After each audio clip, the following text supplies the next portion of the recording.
This is the Vikenor red light therapy lamp, a forehead infrared light device designed for use on the face and body at home.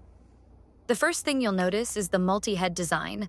It features 4 adjustable light panels that can be positioned to target different areas at the same time. Whether you're focusing on your face, shoulders, back, or legs, the flexible heads make it easy to direct the light exactly where you want it. This lamp uses a combination of 660 nanometer red light and 850 nanometer near-infrared light. These wavelengths are commonly used in light therapy devices and allow the lamp to work on both surface areas of the skin and deeper layers of the body. Another helpful feature is the adjustable stand.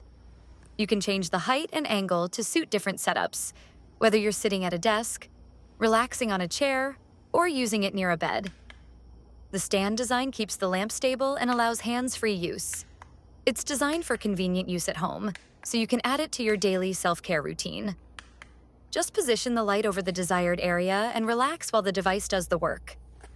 If you're looking for a red and near-infrared light device with multiple heads, adjustable positioning, and a simple at-home setup, the Vikonor red light therapy lamp is a versatile option to consider.